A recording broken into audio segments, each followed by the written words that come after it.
સુરતની નવી civil hospital પાછળ આવેલી પાણીની જર્જરિત ટાંકી હાલ ગમે ત્યારે મોટી દુર્ઘટના સર્જી શકે તેમ હોવાથી સ્થાનિકોમાં ફફડાટ છે। લાંબા સમયથી બંધ અને બિનઉપયોગી હાલતમાં રહેલી આ ટાંકીના પોપડા ઉખડી રહ્યા છે અને તેની હાલત અત્યંત નબળી થઈ ગઈ છે। ચિંતાજનક બાબત એ છે કે જો આ ટાંકી તૂટી પડે તો તે સીધી બાજુમાંથી પસાર થતા મુખ્ય માર્ગ પર ખાબકી શકે છે। શહેરની અંદર વધુ એક બંધ પડેલી જર્જરિત પાણીની ટાંકી સામે આવી છે। નવી સિવિલ હોસ્પિટલ ની જે પાછળ આવેલા રોડ પર એક જર્જરિત પાણીની ટાંકી જોવા મળી રહી છે, જેના દ્રશ્યો જોઈને સૌ કોઈ ચોંકી ઉઠશે। જે દ્રશ્યો આપણે જોયા છે કે હાલ જે પાણીની ટાંકી આવેલી છે અને પાણીની ટાંકી બંધ હાલતમાં જોવા મળી રહી છે અને તે પાણીની ટાંકી અત્યારે જે દ્રશ્યો જોવા મળી રહ્યા છે તે સંપૂર્ણપણે જર્જરિત હાલતમાં હોવાનું અત્યારે સામે આવી રહ્યું છે। જે પાણીના ટાંકીના દ્રશ્યો જે બતાવવાનો પ્રયત્ન કરી રહ્યા છે કે સંપૂર્ણ જે ઉપરનો ભાગ છે તે પણ જર્જરિત હાલતમાં જોવા મળી રહ્યો છે। આજુબાજુના જે સળિયાઓ પણ જે છે તે દેખાઈ રહ્યા હોય તેવી સ્થિતિ જોવા મળી રહી છે।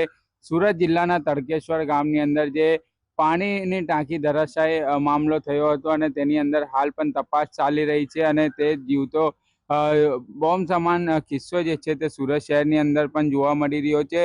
બંધ પડેલી કેટલીક જર્જરિત ટાંકીઓ જે છે તે હજુ પણ યથાવત જોવા મળી રહી છે। જે અત્યારે દ્રશ્યો બતાવવાનો પ્રયત્ન કરી રહ્યા છે કે જે નવી સિવિલ હોસ્પિટલની પાછળ આવેલી એક પાણીની ટાંકી છે, ત્યાં જે દાદરનો ભાગ છે તે પણ સંપૂર્ણપણે જર્જરિત જોવા મળી રહ્યો છે। બંધ પડેલી હાલતમાં પાણીની ટાંકી તંત્ર દ્વારા ઉતારવામાં કેમ નથી આવી રહી તે એક મોટો પ્રશ્ન ઉપસ્થિત થઈ રહ્યો છે।